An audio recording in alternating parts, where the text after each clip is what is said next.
So what it teaches them is everybody must make numerous changes all the time. Without talking about it, they have to react faster. Does that make sense? Releasing will be the key to getting it faster. So now the second one. 1, 2. Since you drop it out, 1, 2, 10, 3, 4, 5. Stop on 7. Dip on 1, 3, 5, 6, 7. Dip on 1. Step on 3. Pull it down. That's your heavy. 5, 6, 7. On the dip for the release from fat, you slap on arms. 5, 6, 7, and 1, 2, 3, 4, 5, 6, 7. 2 slaps wrong. Cool? Now we're going to go prep. Together. Dip and release and catch. 6, 7. Pull it 1. Don't even dip for this.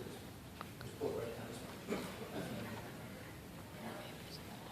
Now you can see this foot moving around. Ready? 5, 6, 7, and 1, 2, 3, 4, and 1, 3, 5, 6, 7, to the top, step together, and pull. 5, 6, 7, legs, 1, throw, catch, 6, 7, pull it, yeah, we're going to keep it out of there, 5, 6, 7, drop it, 1. Really quick, this skill, as a level 3 skill, is very difficult for people to do the right way. How far do you dip when you're in a prep if they're going to do a release move or a polygator or a pull? How low do you dip? Have you ever been told the exact measure? So, we can guesstimate. Right here? Not there, just you. Step across. It's a puzzle. Good. Then use a little bit. Here's your elbow. Ready? 5, 6, 7. Dip on 1, 2, 3. Catch on 5. Okay? Elbow. Put your arms up. Extension. There's the elbow. 5, 6, 7, 8, dip 1, 3. The dip has to be consistent so the flyer understands what she's supposed to like. Okay, there's the release. It's going to happen now. There's the tick-tock. It's going to happen now. There's the double down. It's going to happen now. But if that pop and dip isn't consistent, we're going to look the same. And number 2, she never gets the same feeling, so she never knows when to go. Cool? One more time. This time I want you to watch the biggest problem you have in cheerleading. This. What's wrong with this? It looks like every prep your kids are doing. Every gym I saw this summer. I'm not saying you in general. Everybody in cheerleading, you walk and say, show me a prep. That's what it looks like. You might not teach that, but that's what it looks like. And that's the issue. We're teaching. He wants to watch you do 100 sponges, 100 reps, whatever it is. Train the bad behavior out of it. 7 feet. 1, 2, 3. Slap on 5. Slap on 7. Dip on 1. And 3. And 5. Wait. 7. Dip on 1. Throw on 3. And 5. 6, 7. And go 1. Oh, no, Steve. Stand there for 8 count. Okay, now we're going to go on 3. So 5, 6, 7, drop it. 1, 2, chain 3. Clap on 5. Step on 7. Dip on 1. And 3. Hold 5. 7. Dipping 1. Going 3. And on 3 when you step in. Now, this is big. I notice this is a huge problem before I go. There should be only one way to go up and down in any step. I don't understand why there's so many variations. How many centers does each group have? Should be one. The problem is they experiment with a bunch of different versions of one. The flyer has hers, the basics have theirs, and then they're not all fighting for the same center, which is why we always see things moving. So if center's that line, I don't want the base's arms under it. I want both of them to step in, keep their chest up, not leaning over, arching the back, arching the chest, just step and bend. Now you'll notice they're going to bend on every stunt they do. Do not stunt with locked out legs. Because if you're locked out and someone goes, you have to step. If you bend your legs, you can move. And your movements can be so little, instead of big steps, everything moves faster and is quicker. So every time a step hits, the leg should be slightly bent. And then when you're doing tick-tock, they bend even more. So please watch for stepping across the center, bending your knees, keeping your chest up. For the prep, what if you're going to take prep and stop doing feet apart prep? It's for a pyramid arch. You know what I mean? Like, if you're going to be in 2 and do reps, put the feet together. Like, you're eventually going to have to do feet together for everything anyway. So just cut the whole feet apart thing out, cut the bad prep grips out, and train them to do an extension. If I say extension, I mean keep feet. You good with that? Okay. Stepping in and chest up, and keep your feet raised. Okay? So real quick, it would be 1 in 3, 5, 6, 7, dip on 1, step across the line. 1, 3, 4, hold it down aggressively on 5 and back. I'll go aggressively. Cool? You're going to go ahead and go 5, 6, 7, 2, 1, 5, 7, 1, 2, 5, 6, 7, dip on 1, 3, on 5, 6, 7, drop it. 1. Flyers, just right here. If you want to teach your flyer what center is,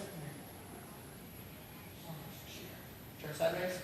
Okay, 5-footed, hands, corner, never front. This looks like you have to go to the bathroom. Okay? People will make fun, so don't do this. Don't go back here. So just put it right in the corner. I'll take a piece of paper, I'll put it under her heels. So I'll take your piece of paper. So she's standing on it? Good. Stand on it. Stand on it. There you go. Now, slowly rock to the balls of your feet until I can pull the paper out. And put it back forward. So it's not her toe. She's changing center. But that's hard to do. Holding that exact center, you know in a perfect stunt you can only have that one center. So it's a good way to teach her how much is too much toe, how much is not enough toe, how do I find that every single time. And that is the goal. Thank you. So in any release move, the fire is going to tip on. 3, she lands back in this position without moving, and then goes into sponge. Ready? Back spot, can take one and off the ankle, put it on the thigh to save yourself from getting sat on. But the more you catch the thigh, the more you're teaching your flyers to sit. Okay? We have a rule. If you fall from a prep or a sponge, you have 100 of them. Anytime here. Goes in 5, 6, 7, 8, 1.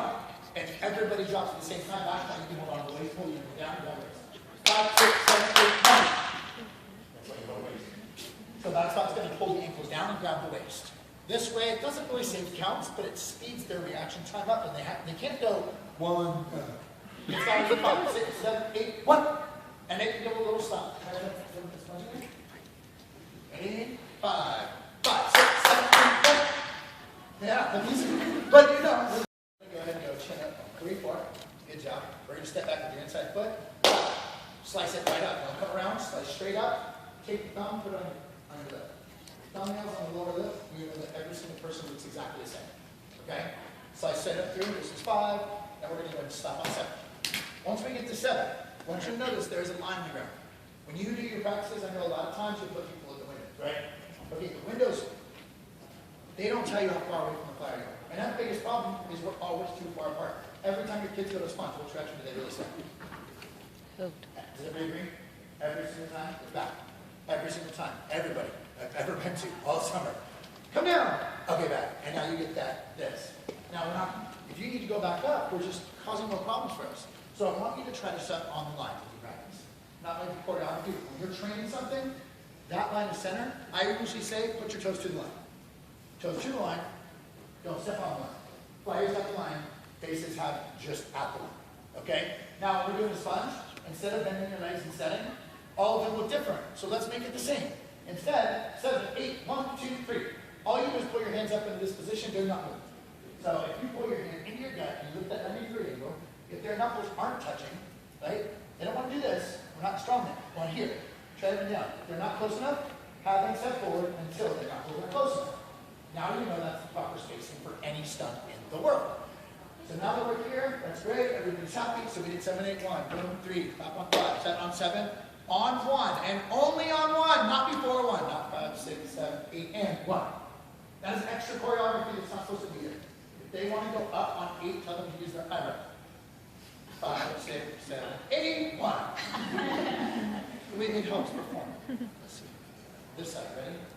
On 8, eyebrows. 5, 6, 7, 8, 1. I saw somebody on 1. Ready? 5, 6, 7, 8, 1. Okay, so we're thinking on 1. Arms are locked down on 2. We are in sponge by 3. Back spot. Dip 1, 2. You are on the ankles before the bases get the feet. It's a race. The most powerful person in the group is right there. The hardest job in cheerleading is right here. Most difficult job there is. And then there's this shirt. Okay. This person already has the foot. She already has 50% of the equation most of the time in any skill. This person got nothing. That person's got the best vantage point. And flyers are excluded because their job is so hard. Most of us can't stand up on a leg, on a lip on the ground. So for the sponge, 1, 2, 3, same thing. 1, 3, go 5, don't do the shoulder anymore. You're good. 5 and 7. Okay? Ready? Sharp, clean, tight.